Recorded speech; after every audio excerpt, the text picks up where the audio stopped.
Bonjour, bonjour, bonjour à toutes et à tous. Très heureux d'être parmi vous en cette magnifique matinée que Dieu nous offre sur la terre. On va développer ensemble notre Tania du jour. Installez-vous tranquillement, on va commencer dans quelques instants. Likez, partagez, invitez vos amis. Ça va être exceptionnel. Oui, nous allons parler d'études de la Torah. Oui, la nécessité d'étudier la Torah. Qu'est-ce qui se passe quand on étudie la Torah? Est-ce que l'on se rapproche un petit peu plus de Dieu? Bon, ça, vous le savez, vous l'imaginez. Mais comment cela se passe? Quel est ce processus-là? De quelle façon nous le vivons à chaque instant de notre vie? Je vous invite donc à vous installer tranquillement et à partager cette publication. On commence dans quelques instants. Tadalalayam, ay tadalalayam, ay ay ay ay ay ay ay ay ay ay ay tadalalayam, tadalalayam. Ay ay ay ay ay ay ay ay ay ay ay tadalalayam, tadalalayam, ma ma ma ma ma ma ma ma ma ay ay ay ay tadalalayam. Tadadallayam, ay ay ay ay ay ay ay ay ay ay ay ay tadadam, ay ay ay ma ma ma ma ay tadadai. Boker tov. Ay tadadam, ay ay ay ma ay ay ay tadadam, ay ay ay ma ma ma ay tadadam. Tadadam, ay ay ay ma ay ay ay tadadam, ay ay ay ay ay ay ay ay ay ay tadadai ay. Ay ay ay ay ay ay ay ay. Ay ay ay ay ay ay ay ay ay ay. Ay ay ay ay ay ay ay ay. Ay ay ay ay ay. Ay ay ay ay ay ay ay ay ay ay ay. Ay ay ay. Ay ay. Ay ay ay ay ay ay ay ay ay ay ay. Ay tadalalayay, ay tadalalaya, ma ma ma ma ma ma ma ma ma ya ya ya, ay tadalayay, ay tadalayay, ay ay ay ay ay ay ay ay ay ay ay ay tadalam, ay ay ay ma ya ya ya ya ya, tadalam, ay ay ay ma ya ya, ay tadalam, ay ay ay ma ma ma ma ay tadalam. Ay ay ay ay ay ay ay da ay ay ay ay ay ay ay ay ay da da ay ay ay ay ay ay ay ay ay ay ay ay ay da ay ay ay ay ay ay ay ay da da ay ay ay ay ay ay ay ay ay ay ay ay ay da da ay Tadalalayam, ay ay ay ay ay ay ay ay ay ay tadalalay. Boker tov, boker tov, boker tov. Ay tadalayam, mama mama mama mama mama, ay ay ay. Ay tadalalay, ay tadalalay, tadadalanay, taday taday taday ay tadadalam, tadalalay. Ay tadadalaya, ay tadadama ma ma ma ma ma ma ma ma ma ma. Boker tov likoulam. Alors, c'est pour la référence chez les de Sima Batester Golda ce matin que nous étudions en partie. Mais pour votre mérite, à chacune et chacun d'entre vous. Lechaim, lechaim, lechaim. Alors, vous savez que on a l'habitude de penser que il faut parfois partir en vacances. Oui, c'est important de partir en vacances, mais est-ce que partir en vacances, ça veut dire tout oublier? Réellement partir en vacances, qu'est-ce que ça veut dire partir en vacances? Partir en vacances, est-ce qu'un juif, il part toujours en vacances? Est-ce que quand il part en vacances, il est toujours juif? Ou est-ce qu'il est différent? Ouais, dites-le moi, qu'est-ce que vous en pensez de ça? Est-ce qu'on part vraiment en vacances? Est-ce que notre judaïsme nous suit? On va s'atteler à cette question-là et vous allez voir, ça va être assez intéressant. Est-ce qu'on peut partir en vacances du judaïsme? Est-ce qu'on reste toujours attaché à notre judaïsme? Ah oui, on va dire oui, c'est facile, bien sûr, on reste toujours juif. On ne part pas en vacances. Être juif, c'est être constamment, 100%, 24/24, 7 jours sur 7, être en vacances. C'est pas seulement être en vacances, c'est être juif toujours. On raconte qu'il y a un homme, un jour, qui a été nommé en tant que nouveau rabbin dans une très très belle communauté aux États-Unis. Et donc le responsable de la synagogue vient le voir et lui dit, voilà, regarde, une des choses qu'on attend de toi, c'est que tu puisses faire un beau discours, une belle dracha, ce qu'on appelle une belle dracha, tous les Shabbats. Voilà, que tu prépares quelque chose d'intéressant sur la paracha, sur la période dans laquelle nous nous trouvons, si c'est une fête, que tu puisses donner des enseignements qui concernent la fête, etc. Il arrive, il se présente le premier Shabbat, il est très très très ému, et il décide de parler justement, comme c'est le jour du Shabbat, de Shmirat Shabbat. Parler de la nécessité de garder le Shabbat, de ne pas enfreindre le Shabbat. Bon, il commence son discours, il finit son discours, et là en fait, on vient le voir tout de suite, on lui dit non, il faut qu'on t'explique ici, ne parle jamais de garder le Shabbat, parce que malheureusement dans notre communauté, la plupart des gens ne font pas Shabbat. Ils viennent en voiture, et puis ils participent à ce moment de bonheur spirituel, mais eux ne font pas le Shabbat. Donc évite de parler du Shabbat. Bon, très bien. La semaine d'après, il se dit, bon, je ne peux pas parler de Shabbat, je vais parler de Kashrut. La nécessité de manger kasher, les lois qui concernent la Kashrut. Il arrive, il commence à parler de la Kashrut, on vient voir la fin, mais non, surtout, arrête complètement, ne parle pas de Kashrut, parce que malheureusement, dans notre synagogue, il y en a beaucoup qui ne font pas Shabbat, mais qui ne mangent pas non plus kasher. Bon, il se dit, d'accord, très bien. Je vais parler de quoi? De la pureté familiale. Bon, s'ils ne mangent pas kasher et s'ils ne font pas Shabbat, on va quand même tenter. Et là, on lui dit pareil, ne parle surtout pas de pureté familiale. Et là, il s'est dit, bon, je n'ai pas vraiment de solution. Hein. De quoi je vais parler? Et là, écoutez bien, le responsable de la synagogue lui dit, parlez de judaïsme. Voilà. Ne parlez pas de Shabbat, ne parlez pas de Kashrut, ne parlez pas de pureté familiale, mais parlez de judaïsme. Autrement dit, on peut vivre cela comme le judaïsme. Le lien au judaïsme peut être un lien que nous avons comme quand on va dans un club. Voilà. Eh bien, le judaïsme, on va le voir ici, c'est pas ça. Le judaïsme, c'est 7 jours sur 7, 365 jours dans l'année. Et puis, c'est quoi? 24-24 aussi. C'est à chaque instant de notre vie. Alors, il y a vraiment une nécessité de comprendre à quel moment ce judaïsme nous accompagne toujours. On vit dans des pays qui ne sont pas tous des pays qui ont pour religion la religion juive. On sait qu'on vit aussi dans une certaine évolution et qui fait que dans le monde occidental, principalement, il y a une séparation entre le culte et l'État. Oui, la religion et l'État, ça ne va pas ensemble. On peut être religieux, ça fait partie de notre vie, mais ça ne fait pas partie de l'État. Il y a une réelle séparation et on nous demande surtout de ne pas le mélanger, d'avoir sa vie et de ne pas mélanger les deux. On le sait, c'est de cette façon-là que c'est vécu. En premier égard, on peut voir que on peut imaginer qu'un juif, en réalité, quand il vit dans cette société occidentale, il peut avoir une vie de juif, accomplir la Torah et les mitzvot, mais seulement à l'intérieur, seulement en étant caché, seulement quand il est dans son propre intérieur, dans son fort intérieur, dans son intériorité, dans sa tête, dans son cœur, dans son âme, dans son esprit, mais non pas dans ce qu'il va faire de concret quand il est au contact du monde qui l'entoure. Et pourtant, on nous dit qu'un juif, il doit être juif partout où il est, que ce soit à l'intérieur ou à l'extérieur.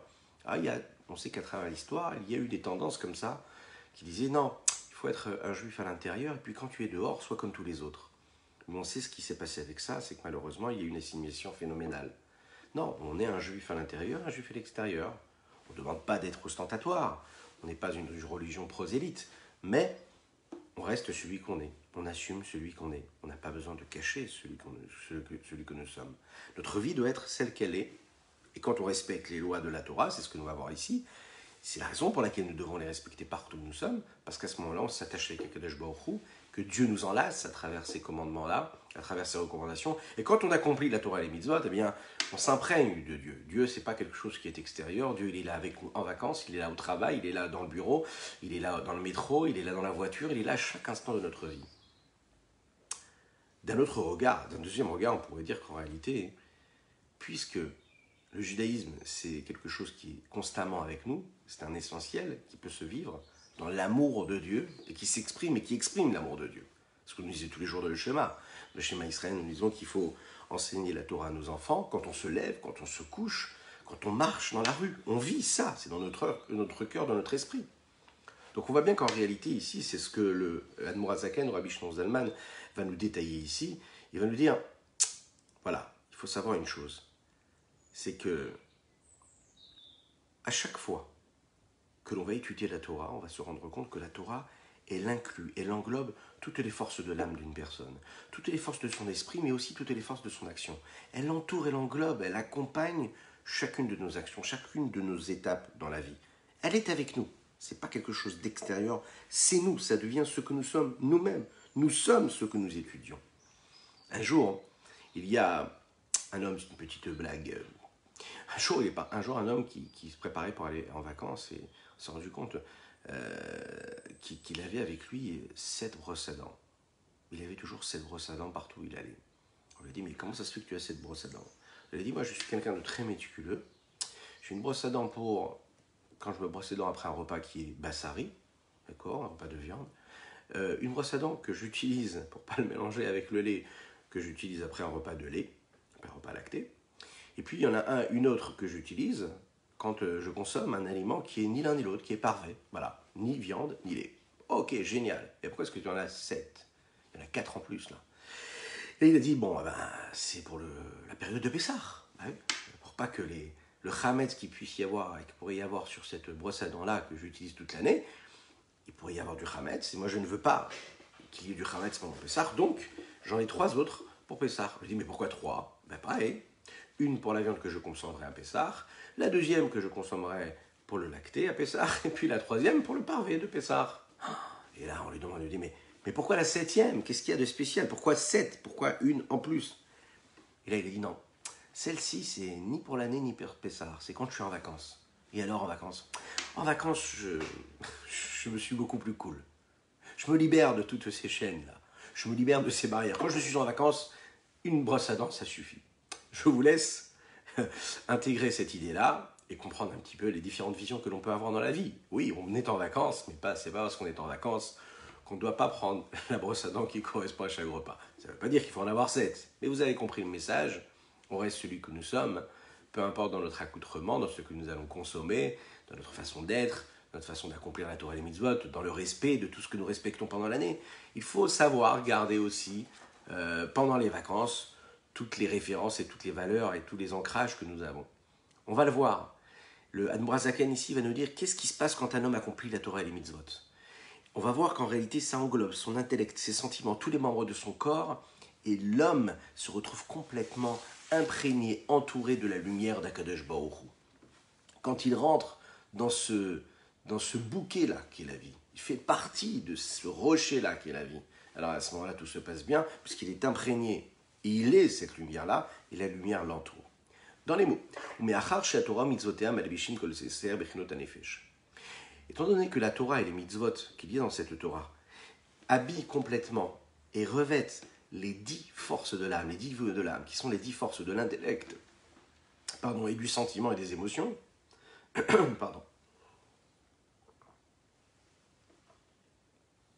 ainsi que les 613 membres, les 613 membres qui correspondent aux 613 mitzvot, et les forces de l'âme, Meroshav et Adragla, de la tête aux pieds,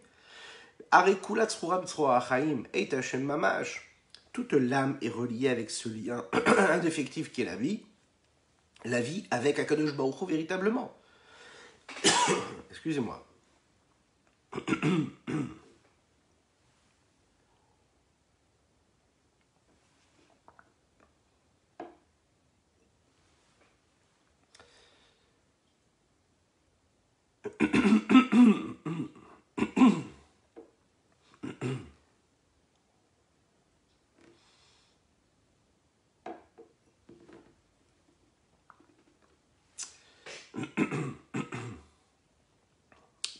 Pardon.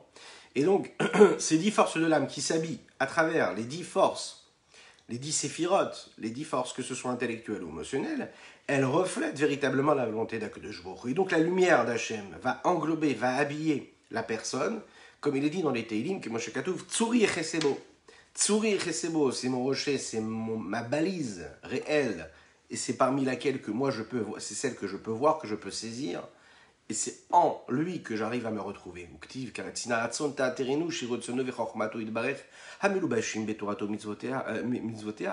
C'est la volonté d'Akadosh Baruch Hu qui devient ce que nous sommes à travers nos actions, qui s'habille et qui est habillé dans la Torah et dans les mitzvot de Dieu. Autrement dit, on ne peut pas vivre une vie séparée des commandements divins. Imaginez, quel est le jour le plus important de votre existence? Le meilleur, le plus beau, celui que vous avez vécu. Bon, vous allez le voir ici, le Tanya va nous le dire. Le plus beau moment de votre vie, le plus beau jour de votre vie, c'est celui que vous êtes en train de vivre maintenant, là. Quand vous êtes levé ce matin, que vous avez commencé à vous réveiller, vous avez dit Modéani, vous êtes lavé les mains, et puis une belle journée va commencer. C'est cette journée la plus importante. C'est pas celle de demain ou celle d'hier. la plus importante de votre vie, c'est celle-ci. Parfois, on a tendance à penser, bah non, c'était il y a quelques années, ou ce sera la prochaine fois, quand j'aurai tout ce qu'il faut. Non. La plus belle journée de votre vie, c'est maintenant. Et c'est ce que nous allons dire ici à travers le texte, comme il est dit, Yafé Sha'achat Bitshuva Wasim Tovim Kol Chaye Olamaba. Il est préférable de vivre un seul instant ici-bas dans ce terre-là, dans ce monde-là terrestre, bien plus que toute la vie que l'on pourrait avoir dans le monde futur. Parce que c'est ici que nous pouvons accomplir cette mitzvot, c'est ici, ces mitzvot, c'est ici qu'on a le mérite de pouvoir accomplir ces mitzvot. Le Radbaz, vous savez, le Radbaz, c'est quelqu'un qui était beaucoup apprécié par sa subtilité, son raffinement, son intellect. Alors, face à cette question qu'on pourrait poser, vous pouvez aussi répondre, vous, à cette question-là. Quel est le jour le plus important? Bon, à part celui que l'on vient de donner ici, à savoir celui qu'on est en train de vivre maintenant. Parfois, on peut se dire, c'est le jour de la Brit Mila, le jour de la Bar Mitzvah, le jour du mariage, le jour où il s'est passé quelque chose, le jour où, si on est parent, on a eu notre premier enfant. Et voilà, c'est un des jours les plus importants de notre vie. Le Radbaz, lui, il dit comme ça, il dit, un jour, il y avait un homme qui est venu lui poser la question, qui était en prison. Et il l'a, pour différentes raisons, et puis à un moment, il s'est posé la question, il a réussi après beaucoup d'efforts, à avoir une permission de sortie. Et quand il a eu cette permission de sortie, il se posait la question, il s'est dit, voilà, la permission de sortie que j'ai, c'est que je peux sortir un jour par an. Le problème, c'est que ce juif-là, il avait envie d'accomplir la Torah et les mitzvot. Et il se posait la question, il se dit, mais quelle mitzvah je dois accomplir en priorité? Voilà. Laquelle? J'ai un seul jour et je peux sortir et accomplir toutes les mitzvot de la Torah, mais j'ai un seul jour. Qu'est-ce que je dois prioriser? Et là, il a donc demandé la question au Radbaz. Il a dit, voilà, est-ce qu'il faut que je choisisse le jour de Kippour, c'est le plus important de l'année, Kippour, pour sortir de prison, pour le faire comme il faut, à la synagogue comme il faut, ou est-ce qu'il faut que je choisisse le jour de Pessah, ou bien Sukkot, ou bien Shabbat? Le Radbaz l'a répondu comme ça, il lui a dit, non, c'est ni Kippour, ni Pessah, ni Shavuot, ni rien du tout. C'est aujourd'hui que tu dois sortir. Tu as la possibilité de sortir maintenant, là, aujourd'hui? Tu sors maintenant? Ah, mais aujourd'hui, c'est un jour simple de l'année. Non, non, tu sors maintenant. Tu sors maintenant, parce que le jour le plus important de ta vie, c'est aujourd'hui. Tu as le premier instant que tu as, la première occasion que tu as d'accomplir la Torah et les mitzvot, fonce, vas-y, fais-le, ne te pose pas de questions.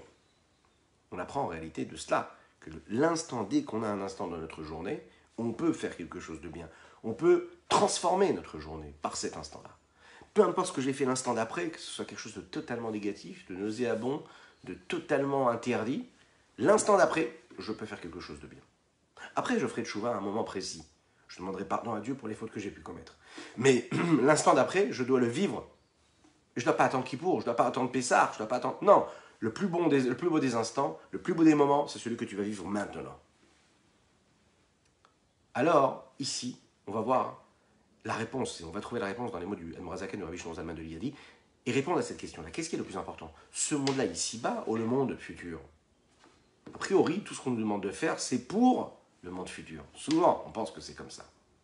On pense que ce monde-là, il dépend en réalité, et il est là juste pour être celui qui va nous permettre d'arriver au monde futur. Oui, c'est vrai, mais on va voir qu'il y a une petite nuance. La Chassidut nous le dit. C'est basé sur ce qui s'est passé ici, sur ce qui est dit dans la Masechet Avot, dans les maximes de nos pères. Yafel sha'achad bitshuva masim tovim mikol chaye haolam haba. Imaginez un seul instant ici-bas. Alors la question qui se pose ici, c'est ce monde-là, bien sûr que c'est un monde qui est très très bas, qui est matérialiste, qui est grossier, qui est source d'impureté ou de négatif ou de l'inverse de la volonté d'Hachem, etc. Mais il y a une question qui se pose ici. Comment est-ce qu'on peut nous dire que l'essentiel, un seul instant dans ce monde-là ici-bas, est plus important que le monde futur? Vous imaginez le monde ici-bas, les contraintes, tout ce qui est l'inverse, le combat que l'on doit mener tous les jours pour accomplir la Torah et les mitzvot, et on nous dit que non, le monde futur il est plus important. On va voir que le Chachamim nous dit ici que bien sûr que d'être dans le monde futur, de profiter du rayonnement de la Shrina, profiter de l'évidence même de la présence de Dieu, de l'infini du Saint béni soit-il, bien sûr que c'est magnifique. Mais Dieu, ce qu'il veut et ce qu'il attend de nous, ce qui est préférable, c'est cette petite instant, ce petit acte que je vais accomplir maintenant quand j'ai l'occasion de le faire. On raconte qu'il y avait deux Neshamot qui se sont rencontrées. Deux âmes, elles se sont rencontrées comme ça. Il y en a une qui abandonnait ce monde-là, ici-bas, a quitté ce monde, et l'autre qui, en réalité, était toute neuve et qui arrivait sur cette terre-là, sur ce monde-là. Alors, celle qui descend, l'âme qui descend sur terre, elle demande à celle qui quitte le monde, elle lui dit, alors, raconte-moi un petit peu comment ça se passe dans ce monde-là, et comment ça se passe. Je lui dis, bah, c'est extraordinaire, c'est exceptionnel, tu vas voir, c'est exceptionnel. Avec quelques pièces, quelques euros, tu peux acheter une mitzvah. Voilà, tu donnes quelques pièces et puis tu fais une mitzvah. La Neshama qui est en haut, qui était en haut et qui descend, elle dit waouh, c'est génial, c'est exceptionnel. Ça paraît magnifique. Alors, celle qui quitte ce monde-là, elle lui dit oui, peut-être qu'avec quelques petites pièces, tu peux accomplir une mitzvah. Mais afin que tu puisses donner ces petites pièces, tu dois donner toute ta vie en fait pour pouvoir les donner pour accomplir cette petite mitzvah-là. Ça veut dire que bien sûr qu'on doit on peut se baisser, ramasser des mitzvot toute la journée. 24-24, c'est facile de faire des mitzvot en réalité. Elles sont à notre portée. En haut, dans le monde futur, on n'a pas la possibilité d'accomplir la volonté de Dieu. On peut juste profiter du rayonnement et de la présence divine. Mais accomplir sa volonté, faire ce qu'il attend de nous, ça on ne peut pas. Vous savez, c'est comme un petit peu quand on perd nos parents, eh bien, qu'est-ce qui se passe? Une personne qui perd un être cher, elle peut prier, elle peut penser, elle peut tout ce que vous voulez, mais elle ne peut pas accomplir sa volonté. Une personne, quand elle est présente, vous accomplissez la volonté d'une personne qui est présente, qui est vivante auprès de vous, très souvent, bah, on a toutes les excuses du monde pour ne pas accomplir ce qu'on nous demande, pour ne pas faire plaisir, pour ne pas respecter, enfin, il y a toutes les excuses. Mais la différence, c'est que là, tu as la possibilité de faire. Après, dans le monde futur, c'est magnifique, tu vas pouvoir profiter, tu vas évoluer de niveau en niveau, tout ce qu'on veut. Tu ne pourras pas accomplir sa volonté. Et pour Dieu, c'est pareil. L'âme, quand elle est sur cette terre-là, elle a la possibilité d'accomplir la volonté de Dieu. Quand elle monte dans le monde futur, bien sûr que la présence de Dieu, elle est phénoménale. Mais ce n'est pas parce que la présence est phénoménale que toi, tu auras la possibilité, toi, en tant que personne bien définie, particulière, qui a été créée par Dieu, tu pourras accomplir sa volonté. Tu pourras juste profiter. Donc, c'est la raison pour laquelle on dit que ce monde-là, il est plus important. C'est la situation idéale. On a la possibilité d'accomplir ce que nous voulons accomplir. Qu'est-ce qui ressort comme conclusion de ce que nous allons dire ici dans les mots? C'est qu'en réalité, si on a l'habitude de penser que ce monde-là, il est là pour le monde futur, en fait, c'est l'inverse qui est vrai. Le monde futur, il est là pour ce monde ici-bas. L'essentiel, c'est quand on est dans ce monde-là. Puisque dans ce monde-là, on peut accomplir la Torah et les mitzvot. Et puisque tu peux accomplir la Torah et les mitzvot, eh bien, le monde futur est une conséquence, est une récompense de ce que tu as pu faire dans ce monde-là. C'est un petit peu, vous savez, comme un homme pendant toute sa vie qui travaille pour aller en pension. Donc toute sa vie, il travaille pour avoir quelques années de tranquillité quand il arrive à la retraite. Le but, c'est pas d'arriver à la retraite. Il faut comprendre ça bien comme il faut. Le but, c'est de travailler, de trouver un épanouissement dans ton travail. Si ton but à toi, c'est de travailler pendant 40, 50 ans, je ne sais plus combien maintenant, parce que ça a encore évolué, toutes ces années de travail pour pouvoir profiter à la retraite, on le voit très très bien, regardez autour de vous, les gens ne profitent pas de la retraite. Les gens, quand ils arrêtent de travailler, ils perdent complètement toute raison de vivre. Ils perdent toute leur force. Pourquoi ils perdent leur force? Parce qu'en réalité, un homme, il est là pour travailler. Un homme, il n'est pas là pour juste dormir, pour profiter de ne rien faire. Pas du tout. Jusqu'à 120 ans, un homme, il a la force de travailler. Il peut travailler, même après, quand il est sorti, ce qu'on appelle en retraite, il peut continuer à travailler. Et il doit travailler. Il ne faut jamais s'arrêter de travailler. Toujours faire quelque chose. Ouais. Maintenant, le monde occidental nous vend l'inverse. Il nous dit non, travaille dur, et quand tu seras à la retraite, tu te reposeras. Mais non, à la retraite, quand tu arriveras à la retraite, tu n'auras pas du tout la force même de profiter de la vie. Parce que tu te seras trop fatigué à la tâche. Alors que si tu investis, et que quand tu travailles pendant toutes ces années de travail, de labeur et d'effort, tu trouves ton épanouissement, et tu fais tout pour que quand tu travailles, tu trouves ton épanouissement, tu trouves les raisons de ce travail. Tu sais pourquoi tu travailles. Pour nourrir ton foyer, tu trouves un épanouissement personnel, tu ne subis pas, tu fais tout ce qui est dans ton pouvoir pour être au devant, pour ne pas subir, pour être actif, être l'acteur de ce qui t'arrive et non pas juste comme ça un spectateur, ben tu verras que quand tu arriveras à la retraite, tu seras tout aussi frais. Parce qu'en fait, tu auras vécu ce qu'il fallait vivre, c'est-à-dire ce monde-ci ici-bas, tu ne le vis pas comme l'antichambre du monde futur. Non, c'est l'essentiel. Le monde du futur, il a été créé pour que quand tu es dans ce monde-là, tu puisses faire tout ce que tu dois faire de la meilleure des manières. 24-24, comme on l'a dit tout à l'heure, 7 sur 7, et 365 jours sur 365 dans l'année. Tu es juif à temps plein, pas à temps partiel, pendant les vacances et pendant l'année. Pas besoin d'avoir différentes brosses à dents. Ouais, c'est tous les jours que tu es juif. Et comment est-ce que tu es juif? Eh bien, quand tu accomplis la Torah et les mitzvot. Regardez ce qu'il dit ici le Admor Hazaken. C'est la raison pour laquelle nous disons qu'un seul instant ici, quand on fait teshuva ou bien quand on fait une bonne action, c'est encore plus important que tout le monde futur. Pourquoi? Quand on est dans le monde futur, on est là pour profiter du rayonnement de l'évidence même de la présence de Dieu. C'est quoi? C'est le plaisir du saisissement, de la compréhension de Dieu, de la divinité. V'yeshar, le shonivra, afilou ma'elonim, nasi, ki mezo aram et orachem, la chenikra, beshem ziv ashrina. Et aucune créature peut comprendre, même les créatures supérieures, les malachim, les anges, ne peuvent saisir véritablement la divinité. Ça, c'est le monde futur. Par contre, Dieu, écoutez bien ce qu'on va nous apprendre aujourd'hui. Peut-être que dans le monde futur, tu vas pouvoir profiter du rayonnement de Dieu, mais tu ne vas pas pouvoir saisir Dieu. Saisir, on va le comprendre tout de suite, qu'est-ce que ça veut dire saisir. On va comprendre que quand on étudie la Torah, quand on accomplit une mitzvah, on est capable de saisir véritablement Dieu. Qu'il fasse qu'un avec nous. Et ça, on ne peut pas le faire avec ce qui va se passer dans le monde futur. Quand on sera dans le monde futur, on pourra profiter d'un rayonnement, d'un reflet. Bien sûr, un reflet qui sera bien établi, une véritable compréhension de Dieu. Mais pas le saisir. Saisir véritablement comme on saisit un objet, ça on ne pourra pas. Par contre, dans ce monde ici-bas, lorsque l'on saisit un objet de mitzvah, de sainteté, on est en train de saisir Dieu. Vous imaginez un petit peu ce que ça veut dire? On va voir tout de suite dans les mots. Qui? Kacher tfisa. Qui im kacher tefisa ou mitlabeshe et Torah mitzvotea. Si ce n'est que quand l'âme saisit et s'habille à travers l'accomplissement d'un commandement de Dieu, ou bien à travers l'étude de la Torah, alors elle est complètement saisie, elle saisit Dieu, elle peut le prendre, elle peut s'y habiller, elle peut s'en habiller, puisqu'on sait que la Torah et Akadosh Baruch Hu, c'est une seule chose.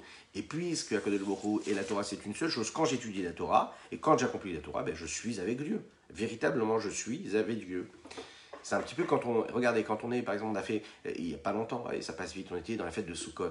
Et on dit quand on fait la fête de Sukkot, c'est ça qui est génial, c'est qu'on entre dans la mitzvah. Toute la soukha elle nous enlace, elle est au-dessus de nous. Les chachamim nous disent, c'est yeminot et chabekeni, c'est-à-dire c'est la droite de Dieu qui nous enlace. On est complètement enlacés, de tous les sens, c'est-à-dire par en haut, par en bas, sur les côtés, on est véritablement entouré de cette mitzvah-là. Par cet intermédiaire-là, on peut s'attacher avec Akadosh Baruch Hu. On ressent véritablement Akadosh Baruch Hu. Prenez les tzitzit. La Torah nous ordonne de mettre les tzitzit. Bien, quand on porte le tzitzit, le Zohar nous dit que quand on s'habille de ces tzitzit, il y a une lumière d'Akadosh Baruch Hu qui nous entoure dans tous les sens. Quand on ouvre les yeux, véritablement, on ne voit pas cette lumière-là divine. On voit un morceau de tissu, on voit des fils, à droite et à gauche, qui parfois on a envie de cacher, malheureusement, qu'il ne faut pas cacher. Il faut rester fier. Eh bien, c'est quoi? C'est la référence même de ce rayonnement de Dieu. Maintenant, on ne le voit pas, mais on le saisit. Cette lumière s'imprègne en nous. Elle est là, elle est présente à travers ces morceaux de tissu, ces morceaux de fil. Mais c'est pareil pour mesdames qui allumaient, ou mesdemoiselles qui allumaient les bougies de Shabbat. Eh bien, il faut savoir qu'au moment où la femme recouvre ses yeux de ses mains, après avoir allumé les bougies de Shabbat, et qu'elle prie, qu'elle bénit, et qu'elle fait cette bénédiction, et qu'elle demande à Kadosh Baruch Hu toutes les bénédictions qu'elle lui demande, qu'elle pense à cela, et qu'elle est en train d'accomplir la mitzvah, il y a à ce moment-là une spiritualité, une inspiration spirituelle de sainteté qui s'imprègne et qui émane de cette bénédiction, qui se pose dans son foyer. Quand elle ouvre les yeux, bien sûr qu'elle ne va pas voir cette lumière spirituelle. Bien sûr qu'elle va voir quoi? Un beau bougeoir avec une belle bougie blanche qui brille. Oui, mais elle ne verra pas la lumière de Dieu. Mais la lumière de Dieu s'est imprégnée. Elle est en elle, parce qu'elle a prié Dieu à ce moment-là. Ça, il n'y a qu'une mitzvah qui peut le faire. Maintenant, techniquement, comment une mitzvah concrète dans ce monde ici-bas, dans lequel on doit vivre, on peut créer cet infini-là. On peut créer cet infini enlacement qu'il y a entre Akadosh Baruch Hu et nous-mêmes. Bien, la réponse, on peut la trouver dans un exemple qui est assez intéressant. Vous savez, imaginez un roi exceptionnel, grand roi, on aime bien les rois. Ou imaginez, à l'autre niveau à nous, un magnifique président, ok?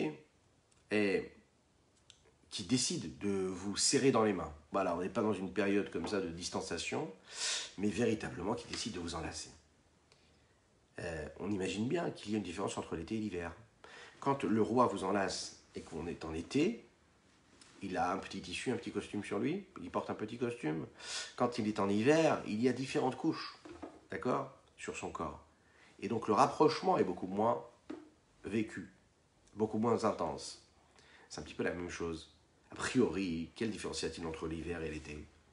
Dans les deux, il s'agit de la même chose. Je ne comprends pas, c'est pareil. L'été ou l'hiver, on est enlacé par le roi. La différence, c'est qu'en réalité, en hiver, il y a plus de vêtements, donc il y a plus de couches de séparation. Ce roi-là, c'est Akadosh Baruch Hu. Akadosh Baruch Hu, il nous donne la possibilité de l'enlacer. Et il y a différentes façons de l'enlacer. À travers des objets matériels, parmi lesquels et grâce auxquels nous accomplissons la Torah et les mitzvot, comme l'exemple que nous avons donné, les tzitzit, les téphilines, la souka, etc. Mais ça, c'est uniquement le vêtement. Vous avez d'autres mitzvot qui imprègnent et qui entrent en nous. Manger la matzah, ça devient notre chair, ça devient notre sang, ça devient ce que nous sommes véritablement. Véritablement. C'est comme par exemple, vous savez, quand un enfant qui est très très éloigné de ses parents, géographiquement, et quand le téléphone sonne, qu'est-ce qu'ils font les parents? Ils se jettent sur le téléphone. Pourquoi ils se jettent sur le téléphone? C'est pas le téléphone qui les intéresse. Et pourtant, la sonnerie du téléphone, et quand on leur dit que c'est leur fils qui est en train de téléphoner, elle les met dans un état de joie tellement fort qu'ils vont faire toute la maison pour aller courir et prendre le téléphone.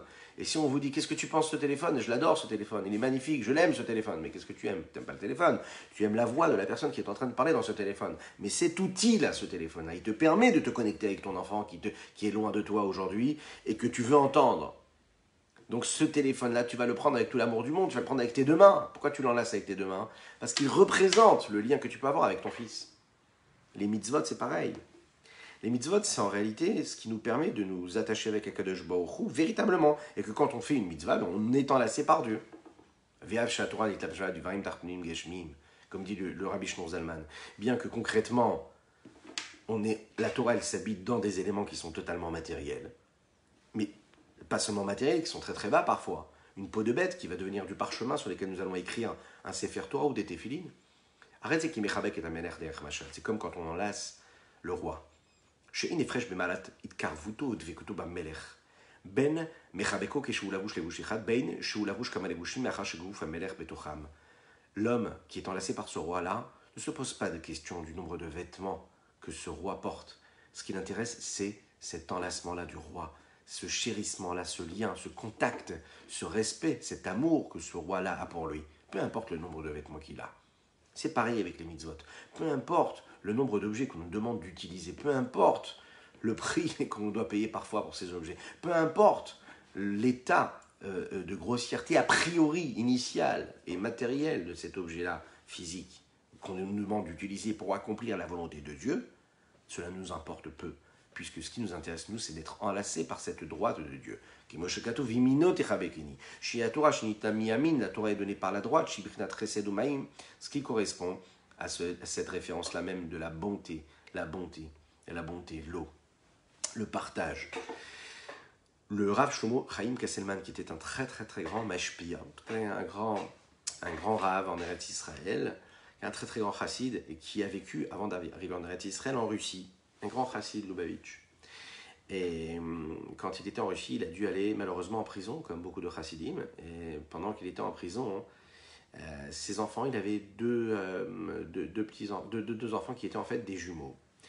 Et sa femme est donc restée seule pour s'occuper de ces jumeaux-là. Ils ont grandi et ils sont arrivés à l'âge de 3 ans. Et vous savez qu'à l'âge de 3 ans, nous avons l'habitude de couper les cheveux, une coupe de cheveux. Malheureusement, il n'a pas pu être présent. Sa femme a décidé de lui écrire une longue lettre qui décrivait les festivités de cette coupe de cheveux, comment est-ce que ça s'était passé, etc. Elle rentre dans les détails pour lui faire vivre le moment. Et elle utilise vraiment tous les termes qu'il fallait dans les détails. Et puis, elle décide de lui envoyer quelques mèches de cheveux de cet enfant-là, de ses enfants, de ces jumeaux-là, dans la lettre. Cet homme-là, ce chassid-là, quand il est sorti, il a dit, la description de la lettre était exceptionnelle, elle était très très belle, magnifique, très très très très émouvante. Mais en tout cas, ce qui m'a fait le plus plaisir, ce qui m'a apporté vraiment quelque chose, c'est quand j'ai pu toucher ces cheveux-là de mes enfants et les prendre dans mes mains.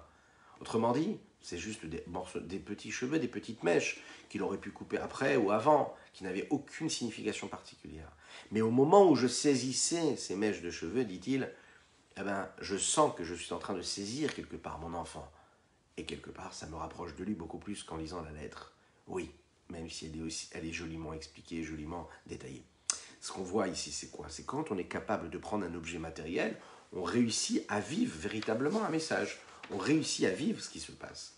Ça, c'est ce qu'on pourrait dire sur la nécessité de saisir Dieu à travers la Torah et les mitzvot. Dans la suite du Tanya d'aujourd'hui, puisqu'on on démarre le chapitre suivant dans ce Tanya du jour, on va parler justement de la capacité que nous avons de saisir Dieu et la divinité à travers des actions, mais aussi et surtout à travers la partie cérébrale, intellectuelle, notre capacité d'étude de la Torah. Pourquoi est-ce que c'est si important d'étudier la Torah?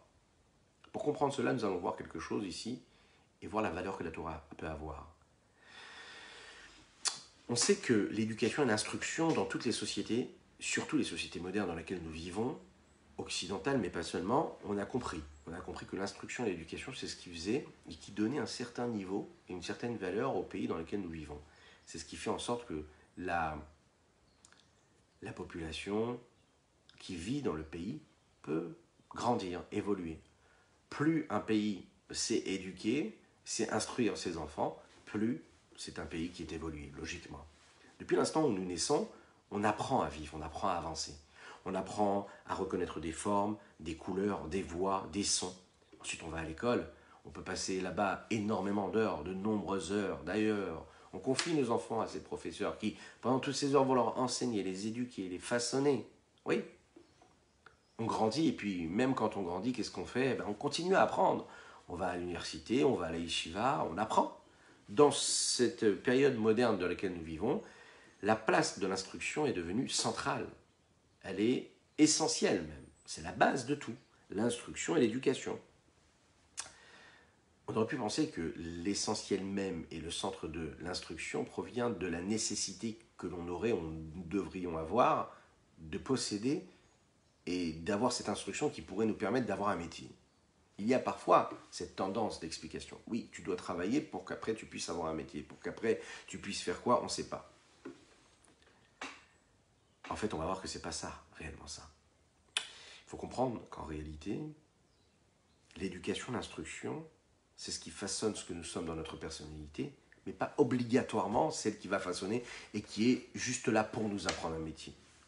Et un juif, en réalité, c'est ce qui fait la différence entre l'étude de la Torah et juste aller à l'école pour apprendre un métier et passer des diplômes, pour avoir des diplômes et avoir un métier, c'est que quand on étudie la Torah, on étudie à être, on apprend à être qui nous sommes. Un enfant qui étudie la Torah, il devient ce qu'il est. C'est pas qu'il possède quelque chose qui est extérieur à lui, qui va lui permettre d'avoir. Non, il devient ce qu'il est en train d'étudier. Il se nourrit, il nourrit son âme, il devient ce qu'il est en train de se nourrir, comme quelqu'un qui mange et qui en crée de la chair et du sang. Boker Tov, mon ami, comment tu vas? C'est un plaisir de t'avoir parmi nous ce matin. Boker Tov, Boker Tov. Quand un homme décide, par exemple, prend la décision d'étudier un sujet précis, alors il y a deux éléments. Et concentrez-vous, vous allez voir, c'est très intéressant. On va comprendre un petit peu le processus qu'il y a, le processus intellectuel, lorsque l'on approfondit une idée, lorsqu'on étudie véritablement. Quand on étudie, il y a deux éléments différents. Il y a l'intellect de l'homme qui étudie, puis il y a le savoir, il y a le message qu'il est en train d'étudier. Au moment où il étudie, qu'il comprend ce savoir-là, ce message, cette connaissance-là, entre dans son intellect et elle devient une partie de son intellect. Quand un homme étudie, par exemple, et essaye de comprendre une équation mathématique, au moment où il a compris l'équation mathématique, cette équation mathématique n'est plus extérieure à lui, elle devient ce qu'il est. Elle devient en lui, elle est en lui. Elle fait partie intégrante de son intellect. On ne peut pas dire que c'est rangé dans une case, c'est rangé dans une case de son intellect. Ça devient son intellect. Quand on comprend une idée, ça devient ce que nous sommes. Mais il y a plusieurs étapes. Afin qu'une connaissance et qu'un message extérieur à ce que nous avons déjà compris avant puisse entrer dans notre intellect et qui puisse devenir une partie véritable de notre intellect, il faut qu'il y ait un processus d'évolution qui est comporté de différentes étapes. La première étape, déjà, c'est d'essayer de prendre connaissance et de faire connaissance avec l'idée même, ou la connaissance, ou le savoir, le message. Et quand on va lire, par exemple, un livre dans lequel il y a un message intellectuel qu'on aimerait comprendre, eh bien on va l'intégrer, mais même là, après, ensuite, il y aura différentes étapes qui vont suivre. Quand on va écouter une conférence ou écouter un cours, On écoute, on prend connaissance du savoir, on prend connaissance du message, et puis après, on va l'intégrer en nous, avec nous à nous, nos paramètres intellectuels. Ensuite, l'intellect, il va commencer à travailler cette idée-là, il va juger, est-ce que c'est bon, est-ce que c'est pas bon, est-ce que je suis d'accord, je ne suis pas d'accord, je vais apprécier, donner mon appréciation personnelle à ce que je viens d'entendre ou viens de lire, je vais me poser des questions, je vais parfois y trouver des réponses, je vais parfois laisser des questions sans réponse, afin que cette idée-là puisse devenir ce que je suis moi, et l'intégrer et l'accepter. Lorsque j'accepte l'idée et que j'en fais mienne, alors à ce moment-là, elle s'installe dans mon intellect et elle devient ce que je suis. Lorsqu'on refuse ce qu'on est en train de lire, lorsqu'on refuse ce qu'on entend, cette idée-là ne s'imprègne pas dans notre cerveau. Elle s'en va, elle ne prend pas place, elle ne devient pas partie intégrante de notre intellect. Il y a en réalité aussi une troisième étape, l'intériorisation du message, l'intériorisation de la connaissance ou du savoir que je suis en train d'acquérir. L'intériorisation, ça veut dire être imprégné par le sujet, par le message. Ça veut dire trouver une forme d'identification. J'ai besoin de m'identifier à ce que je suis en train d'étudier ou ce que je viens d'entendre. Et à la fin du processus, ce message, ce savoir-là, cette connaissance-là qui vient de l'extérieur, va entrer dans mon plus fort intérieur, va devenir ce que je suis moi-même. C'est la raison pour laquelle on sait que une des formes les plus fortes qui ont l'influence et qui réussissent à transformer les êtres, les sociétés entières, c'est la connaissance et le savoir. Parce que la connaissance et le savoir, c'est ce qui rentre au plus profond d'un être. Lorsqu'il comprend, lorsqu'il saisit, lorsqu'il connaît, ça devient ce qu'il connaît. Il devient ce qu'il a compris, ce qu'il saisit. Plus on réussit à apprendre, à enseigner, plus on réussit à intégrer l'idée, plus on vit la chose dans tous les sens du terme. C'est-à-dire qu'on est capable de changer notre approche. Ça nous permet, le savoir nous permet aussi d'ouvrir un petit peu plus, d'élargir un petit peu notre éventail de capacités, de possibilités intellectuelles qui vont aussi créer un processus émotionnel, cognitif, etc. Donc tout mon mode de fonctionnement intellectuel, émotionnel et actif va changer en fonction du savoir que je suis capable de saisir, des connaissances que je suis capable d'apprendre, d'avoir. Quand ici on parle de ce processus-là de connaissance et d'apprentissage, c'est le processus qui est décrit ici dans le mot tfissa, litfos. Litfos, ça veut dire véritablement saisir que ça devienne ce que je suis moi. Et ce qu'on nous dit ici, juste avant, c'est que let machashavat tefissa beklal. Dieu, personne ne peut le saisir de cette façon-là, si ce n'est que par les actions, on va le voir. Et qu'est-ce qui se passe quand on étudie la Torah et que l'idée s'imprègne en nous? C'est un mot qui est employé, vous savez, par Eliyahu Hanavi dans le Zohar, dans le Patach Eliyahu. Et lui, il dit ici, il dit qu'on ne peut pas saisir Dieu a priori. Let machashavat tefissa beklal. D'un côté, on ne peut pas, mais d'un autre côté, on peut. Comment? Quand on étudie une halakha, par exemple, quand il y a deux notions totalement différentes, vous avez une personne qui étudie une loi qui est inscrite dans un livre de loi. Chaque personne qui va étudier cette halakha-là va avoir une vision différente. Chacun va voir ce qu'il a envie de voir. Chacun, avec ses capacités, il va comprendre ce qu'il doit comprendre. Quand on étudie différents livres, on peut avoir une vision différente. Viennent ensuite les sages qui vont décréter, décider que la halakha, que la loi va être décidée de cette façon ou d'une autre façon. Et en fonction de leur volonté, à ce moment-là, la halakha sera décidée. Quand on va accepter ce que la loi va nous dire à travers tel ou tel avis de tel ou tel maître, à ce moment-là, on est en train de véritablement de s'attacher avec Akadosh Baruch Hu, de s'attacher avec Dieu. Puisque la loi qui est décrétée par le Rav, c'est celle qui se rapproche de la réalité. Et quand on accomplit, on saisit ce que Dieu voulait dans son intention première quand il a donné telle ou telle recommandation de la Torah. Regardons un petit peu dans les mots. Perek He, 5e chapitre du Tanya. Où le Tosefet Biur va hériter afin de comprendre ce que veut dire véritablement le mot tfissa, chez Amar Eliyahu, les shon tfissa, chez Amar Eliyahu, let machashavet tfissa bar, qu'il n'y ait aucune pensée qui puisse le saisir. Inekol sechel, chaque intellect, que chez maskil ou masik besirklo eze muskal, chaque intellect qui imagine, qui réfléchit, qui saisit dans son intellect toutes sortes d'idées intellectuelles. Ari asechel tofes et amuskal ou makifo vesechlo. L'intellect saisit ce qui est censé être saisi et le englobe de cet intellect-là. Via muskal et le sujet, l'idée, mitpas mukaf ou melubash betor asechel shiziko vesechlo.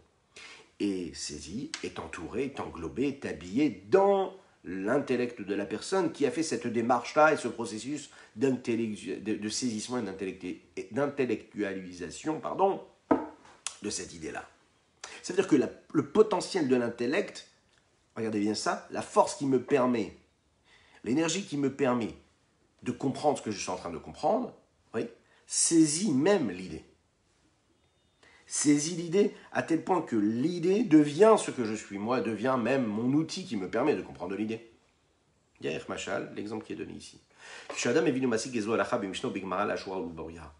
Quand un homme ici essaye de comprendre et saisit une halakha, une loi, des directives qui nous sont données dans la Mishnah, dans la Gemara, pour la comprendre, c'est-à-dire pour aller dans tous les détails. Cette loi-là, elle est complètement saisie et entourée, englobée par l'intellect qui essaye de saisir et de comprendre.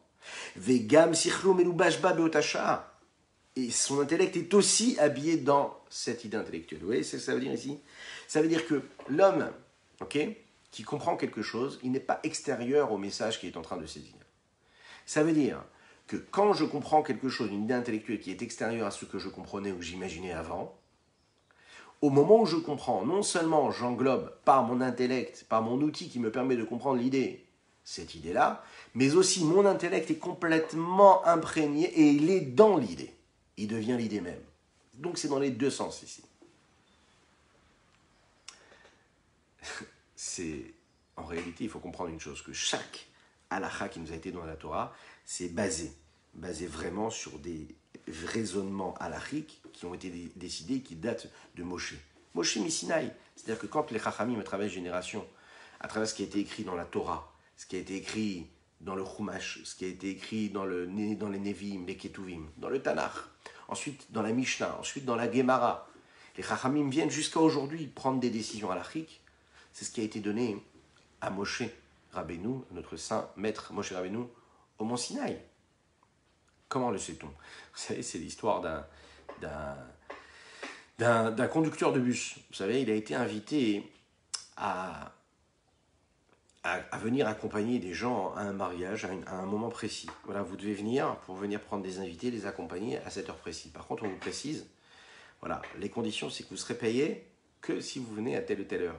Puis ce conducteur de bus, là, bon, il est vraiment très très très sérieux, mais il n'arrive pas à l'heure. C'est une histoire qui se passe en hiver. Bon, ok, parfait. Comme c'est l'hiver, il y a de la pluie. Mais il n'y a pas seulement de la pluie, il y a du vent, mais il y a aussi de la neige, une tempête de neige. Et malheureusement, vous l'avez compris, il n'arrive pas à l'heure. Et comme il n'arrive pas à l'heure, ils se retrouvent à une situation où tout simplement on refuse de le payer. La condition sine qua non, c'était que vous arrivez à l'heure. Vous n'êtes pas arrivé à l'heure, ben vous n'êtes pas payé. Cet homme-là ne se laisse pas faire, il va voir le Rav. Il dit mais c'est pas possible, je demande un din Torah. Donc il va avec le responsable et il se présente devant le Rav. Là, le Rav le reçoit. Allez, dites-moi quelles sont les excuses. Là, cet homme-là, il dit moi j'aimerais être payé, c'est pas de ma faute s'il a neigé. Alors le maître il lui dit qu'est-ce que vous avez noté sur le contrat? Sur le contrat, il est stipulé que vous êtes obligé d'arriver à l'heure. Donc même s'il fallait prendre la route 3 jours avant, c'est votre problème si vous êtes arrivé en retard. Bon, il y a eu de la neige, ok, parfait. Vous ne pouvez pas être payé. Et là, le conducteur demande au Rav, il dit, mais dites-moi, où est-ce que c'est écrit ce que vous me dites là? Alors, le Rav dit, c'est écrit dans la Torah. Il dit, mais où dans la Torah? Dans le Shulchan Aruch, dans les tables de la loi, qui proviennent de la Torah. Il dit, ah bon, le Shulchan Aruch? Mais quelle est la source du Shulchan Aruch? Il dit, du Talmud. Ah bon, et la source du Talmud? La Mishnah. Ah d'accord. Et puis la Mishnah, quelle est sa source? La Mishnah, c'est le Tanakh. Ah d'accord, c'est le Tanakh, c'est la Torah même. D'accord, ok, parfait. Il dit, et la Torah, d'où elle vient? Il dit, elle a été donnée au mont Sinaï. Et quand est-ce qu'elle a été donnée? Le Rav lui répond, elle a été donnée le 6 Sivan. Ah bon, le 6 Sivan? D'accord, ok. Le mois de Sivan, c'est quand? C'est en été, ça tombe en général au mois de juin, mai-juin. Il dit, ah bon? Très bien, c'est en été. Il lui dit, le conducteur dit, bien sûr, Rav. C'est normal, puisque la Torah elle a été donnée en été. C'est normal que la loi stipule que je ne dois pas être payé. Mais moi, mon problème, il a eu lieu quand? En hiver. Donc là, ce décret que vous me donnez là, ce décret qui a été donné pendant le don de la Torah, c'est normal qu'on a donné raison à cette personne. Pourquoi? Parce que c'était en été, mais là on est en hiver. On n'avait pas pris en compte qu'à cause de la neige, je serais dans l'incapacité d'arriver à l'heure. Donc votre loi, elle a été donnée en été, et puis moi, mon problème, il est en hiver. Bon, c'est une petite blague. Le Rav lui a répondu, il lui a dit non, la météo ne peut pas changer, d'accord, et altérer les décisions rabbiniques. Les décisions rabbiniques, c'est tout le temps, partout et toujours. Oui, c'est comme ça. Il y a une pyramide dans la Torah. La Torah n'a pas été donnée comme ça. Il y a tout un système d'enchaînement. Chaque loi halachique, elle a été basée parmi d'innombrables sources qui nous permettent de prendre telle ou telle décision. Quand une question est posée à un rave, il va réfléchir à toute la richesse des différentes décisions rabbiniques qui ont pu être données avant lui, et en fonction de cela, il va prendre sa décision. Pour comprendre un petit peu tout ce système-là d'enchaînement qui a créé cette pyramide-là de la Torah, il suffit juste de rappeler les différentes étapes. La première étape, c'est que Dieu a donné 613 mitzvot à Moshe Rabbeinu. Mais il lui a donné de deux façons. Il lui a donné dans la Torah chez Birtav, la Torah écrite, mais aussi la version orale. La version orale, c'est ce que nous avons jusqu'à aujourd'hui. Celle qui nous permet de détailler, de comprendre. C'est ce que Moshe Rabbeinu nous a enseigné. Il a enseigné au peuple de façon différente, à travers ses élèves, Yehoshua, etc. Et cette Torah orale, elle nous permet à nous aujourd'hui d'accomplir la Torah et les mitzvot. Il y a eu la Mishnah. Pendant plus de 1500 ans, la Torah, elle se passait de bouche à oreille en réalité. Les sages de la Torah l'enseignaient dans des yeshivot. Et puis, petit à petit, les Chachamim ont décidé de traduire quelque part les bases même de cette Torah qu'ils ont reçue de Moshe Rabbeinu et en faire quelque chose de plus moderne, de plus actuel pour pouvoir parler à la génération dans laquelle ils vivaient. Nous avons eu la destruction du deuxième temple, et là, Rabbi Yehuda Hanassi est venu, ce grand maître, a décidé de concentrer toutes ces lois-là qui ont été dites oralement, et il a constitué ce qu'on appelle l'œuvre de la Mishnah. La Mishnah. Ensuite, cette Mishnah-là, c'est devenu quoi? Un petit résumé, si on veut, de tout ce qui a été donné dans la Torah, de toute cette Torah orale. Le Talmud est venu ensuite, et à travers tous les sages du Talmud, à travers ces générations qui ont suivi la génération de la Mishnah, sur cette base-là, le Talmud jérusalemien, c'est-à-dire le Talmud jérusalemi, Yerushalmi, et puis le Talmud babylonien, le Talmud babli, lui a été aussi cette explication-là, ce détail même de cette Mishnah. Ensuite, bien sûr, il y a ce qu'on appelle les Rishonim, ces grands Géonim, ces grands sages qui sont venus expliquer ce qui est écrit dans le Talmud, et aussi créer ce qu'on appelle des décrets de loi. Par exemple, le Rambam est venu décider, par rapport à ce qui a été dit dans la Gemara, et parmi les Rishonim, décider telle ou telle halakha de cette façon-là. Nous avons le Rif, nous avons le Rosh, à l'occasion on détaillera qui étaient et comment ils étaient et pour qui ils étaient. Ensuite nous avons eu le Shulchan Aruch, les tables de la loi qui ont été écrites sur cette base-là, du Rambam, du Rif, du Rosh, etc. Et le Rabbi Yosef Karo qui a écrit ce Shulchan Aruch-là, le Bet Yosef, sur le tour d'abord, sur le tour qui avait été écrit par Rabbeinu Yaakov Ben Asher, qui était le fils du Rosh. Lui, après avoir écrit ce commentaire du tour, il va écrire ce qu'on appelle le Shulchan Aruch du Rabbi Yosef Karo, la référence, le Shulchan Aruch. Ensuite, nous avons eu le Rama qui était Rabbi Moshe Israélis, qui est venu donner, lui, les décisions qui correspondent à la communauté Ashkenaz. Et jusqu'à aujourd'hui, tous les jours, vous avez des œuvres qui sont écrites et qui définissent quelle est la halakha qu'on doit suivre dans chaque communauté. Donc, en conclusion, on peut bien voir ici qu'à chaque fois qu'une halakha est enseignée, qu'à chaque fois quelque chose qui va être élaboré et évolué et apporté par tel ou tel sage à travers chaque génération, ça a une source. Et sa source, c'est quoi? C'est le moment où Moshe Rabbeinu l'a dévoilé au mont Sinaï. Puisque sur le mont Sinaï, tout a été donné, la Torah écrite, mais aussi la Torah orale. Oui, la Torah orale aussi. Maintenant, cette force-là qu'il y a chez ces grands sages de la Torah, d'où elle vient? D'où est-ce qu'ils ont cette capacité de synthèse qui leur permet de décider que la halakha, elle est comme ci ou elle est comme ça? Qu'est-ce qui leur donne cette force-là? On va comprendre véritablement la force qu'ils ont et la raison pour laquelle nous avons la nécessité véritablement de quoi? De respecter, d'honorer les sages, les Talmidei Chachamim. Veine. ההלכה זו היא חוכמתו ורצונו של הקדוש ברוך הוא שעלה ברצונו שכשעיתון ראובן כך וכך דרך משל ושמעון כך וכך יהיה הפסק ביניהם כך וכך. Et on va terminer avec ça. Cette halakha, c'est la volonté suprême, supérieure d'Akadosh Baruch Hu, c'est sa sagesse supérieure. Lui est monté dans sa volonté, il a eu cette volonté-là chez Sheiton, que quand, par exemple, telle et telle personne va dire comme si, et l'autre va dire comme ça, et bien que la décret rabbinique soit comme ci ou comme ça a été déjà donné au mont Sinaï. Et même si c'est un cas qui n'a jamais eu lieu, c'est quelque chose de nouveau qu'on n'avait jamais entendu, eh bien les rabbins sont en mesure de pouvoir décider, même si c'est une question qui n'a jamais eu lieu. On l'imagine bien, toutes les questions modernes à laquelles nous sommes confrontés aujourd'hui dans notre société, oui, à l'époque du Beth Amikdash, ça n'était pas d'actualité. Oui, tout l'électronique et toutes ces questions électroniques qui sont nécessaires aujourd'hui et qui nous posent parfois, souvent même, problème le jour du Shabbat par exemple, ça n'existait pas. Et pourtant, on va trouver des repères rabbiniques qui vont nous permettre de prendre telle ou telle décision. Pourquoi? מכל מקום מאחר שכך עלה ברצונו וחוכמתו של הקדוש ברוך הוא שמיתון זה כך וכך וזה יהיה פסק כך וכך, כשאדם יודע ומשיג בשכלו פסק זה הלך ורוחה במשנה וגמרא ופוסקים הרי זה משיג ותופס ומקיף בשכלו, רצונו וחוכמתו של הקדוש ברוך הוא.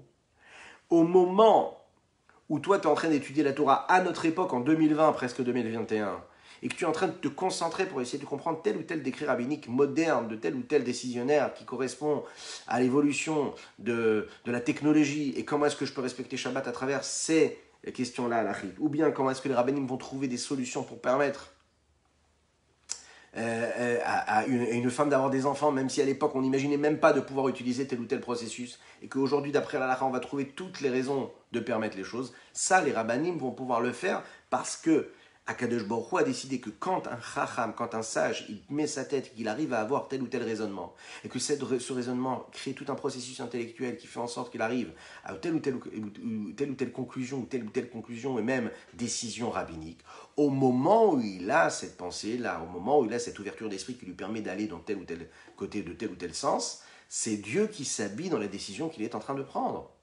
C'est Dieu qui s'habille dans la décision qu'il est en train de prendre, c'est ça qu'il faut comprendre. Et donc, Dieu, il le saisit, et lui, il saisit Dieu à ce moment-là. Et quand nous, on étudie ce texte-là, ce décret rabbinique, et qu'on en fait ce que nous sommes, c'est-à-dire qu'on accepte ce décret-là, on accepte de le comprendre, de l'étudier, pour l'étudier, mais aussi pour l'accomplir, on est en train de saisir véritablement la sagesse même suprême de Dieu, et la volonté de Dieu à ce moment-là. À ce moment-là, on peut le saisir. Parce que Dieu, il est dans ces détails-là.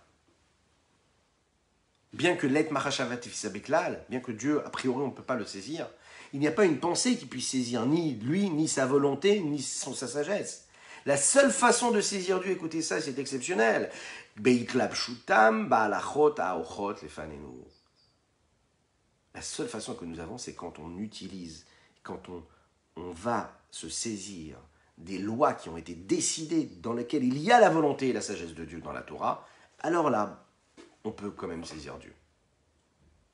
D'un côté, l'intellect de l'homme va saisir ses lois, d'un autre côté, son intellect aussi, Meloubash Ba'en, il est aussi habillé en eux. Donc il est complètement imprégné, il fait une seule chose avec Dieu.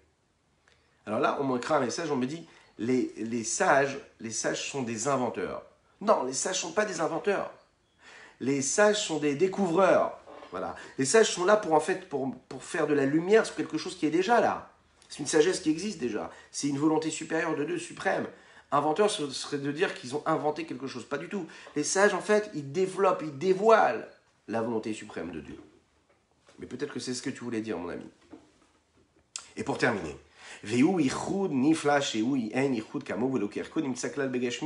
cette union, cette unicité qu'on est capable de faire, c'est-à-dire de réussir à faire en sorte que quand on réfléchit à quelque chose, ça devient une partie intégrante de l'intellect. Donc l'homme, quand il comprend quelque chose, il devient véritablement ce qu'il est en train de dire. L'intellect et la capacité, c'est-à-dire la connaissance, l'évolution, l'éducation, le savoir, toutes ces notions-là, c'est ce qui permet en fait à l'homme de devenir quelqu'un d'autre. Et quand on devient ce qu'on a réussi à saisir, on ne peut pas se détacher. On est ce qu'on est vraiment, on est ce qu'on a réussi à saisir. On ne devient pas de personne, on devient une nouvelle entité. C'est la raison pour laquelle l'instruction, la sagesse, le savoir, c'est très important. Faire très attention à ce qu'on nous donne, on donne à nos enfants à lire. Même si c'est pour lire comme ça, pour passer du temps. Oui, la culture c'est très très bien, mais choisir quelle culture. Parce que par définition, la culture, c'est cultiver, c'est enraciner. Quand on fait lire quelque chose à un enfant, même à un adulte, quand en tant qu'adulte on lit tel ou tel texte, tel ou tel roman, peu importe, des futilités banales, qui parfois peuvent faire des dégâts considérables sans qu'on s'en rende compte, parce qu'en fait on est en train de planter des graines dans notre cerveau qui vont devenir ces graines-là, qui vont pousser, qui vont grandir, qui vont faire ce que nous sommes, ce à quoi nous pensons, ce que nous voulons, ce que nous voulons. On s'en rend même pas compte, mais ça devient ce que nous avons lu et étudié.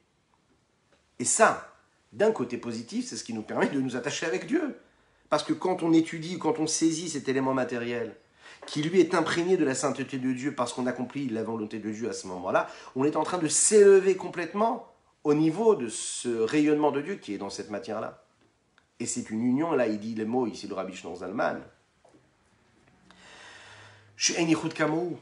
Jamais on peut réussir à créer cette unicité, cette union véritable avec Dieu, matériellement. Liot la chadim ou muyachadim mamash mikot c'est du pena, d'arriver à être unis, réunis de tous les côtés, de haut en bas, partout, c'est-à-dire que l'intellect s'unit avec la forme véritable, à tel point que la forme et la chose, l'élément devient ce qu'il est. Voilà ce qu'on veut dire dans notre Tanya du jour, ma foi, fort intéressant, comme toujours d'ailleurs, mais en tout cas qui nécessite beaucoup d'approfondissement, et voilà, qui nous rappelle un petit peu l'impact, l'influence de chaque élément. Alors aujourd'hui nous sommes, quel jour? Ben oui, nous sommes le Haftet du mois de Kislev. Bon, comment on fait avec des lumières de Hanouka, la halakha du jour? J'ai allumé les bougies de Hanouka, et puis les bougies de Hanouka se sont éteintes. Est-ce que j'ai besoin de les rallumer? Eh bien, la halakha, elle est que je n'ai pas besoin de rallumer ces bougies. D'accord? Quand ça? Alors, si j'ai réussi à les allumer, quand elles se sont allumées, quand j'ai posé les mèches, eh bien, elles se sont bien allumées. Est-ce que je suis obligé de le faire? Non, puisque quand j'ai allumé, j'ai fait la bénédiction, elles se sont allumées, pas besoin de les rallumer. Maintenant, est-ce que c'est bien de quand même les rallumer? Oui, c'est mieux de les rallumer afin qu'elles puissent briller au moins pendant une demi-heure après la sortie des étoiles. D'accord? Donc, je peux ne pas, mais c'est mieux de le faire. Une personne, par exemple, qui a mis des bougies et qu'il sait qu'en ouvrant la fenêtre, il y aura un courant d'air. D'accord? Et elles se sont éteintes. Est-ce qu'il a accompli la mitzvah de Hanouka? Non, parce qu'il s'est mis déjà dans une situation où il sait qu'elles vont s'éteindre. Donc, il faut les rallumer, mais il n'aura pas besoin de refaire la bénédiction dessus. Si par exemple il a mis une quantité d'huile qui n'est pas suffisante pour aller plus d'une demi-heure, et ensuite il a rajouté de l'huile, d'accord? J'ai mis un petit peu d'huile dans mon godet, et puis je me rends compte que ça ne suffira pas pour la demi-heure là. Et j'ai rajouté de l'huile. Est-ce que je suis quitte de la mitzvah? La mitzvah, elle n'a pas été faite comme il faut. Il faut que déjà à la base, quand j'allume ma bougie, ma mèche, il y ait la quantité d'huile suffisante pour pouvoir tenir au moins une demi-heure. Bien sûr, quand on rallume les bougies de Hanouka, faire bien attention d'utiliser toujours le shamash, vous savez. Ce shamash-là, cette bougie-là qui nous permet d'allumer toutes les autres bougies et ne pas allumer une bougie avec une autre bougie, puisque c'est la base même de tout. Voilà ce qu'on pourrait dire. Pour cette halakha du jour, je vous souhaite plein de bonheur. Une super fête de Hanouka. Hanouka Sameach, soyez heureux. Donnez une petite pièce à vos enfants. C'est important de gâter les enfants pendant la fête de Hanouka. De leur offrir des cadeaux, mais surtout, le Rabbi de Lubavitch disait, leur donner de l'argent. L'argent, c'est très important. L'argent, c'est une référence particulière. Donnez de l'argent à vos enfants, gâtez-les, faites-leur prendre beaucoup de plaisir pendant la fête, si vous voulez qu'ils aiment les fêtes. Eh bien, faites-les kiffer, comme on dit, mais dans l'esprit de la fête. Oui, dans l'esprit de la fête. Que Dieu vous bénisse. Chazak pour votre présence. Chazak, n'oubliez pas de partager, n'oubliez pas de liker, n'oubliez pas de commenter, que vous soyez maintenant là en live ou en replay. Et puis si vous êtes avec des amis, vous notez là dans les commentaires, vous notez le nom des profils de vos amis, afin qu'ils puissent être aussi concernés par ce qu'on est en train de dire. Je compte sur vous, j'en suis certain. Ufaratsta, ya mavakedma, tsafona vanegba. Ufaratsta, ya mavakedma, tsafona vanegba. Ufaratsta, ya mavakedma.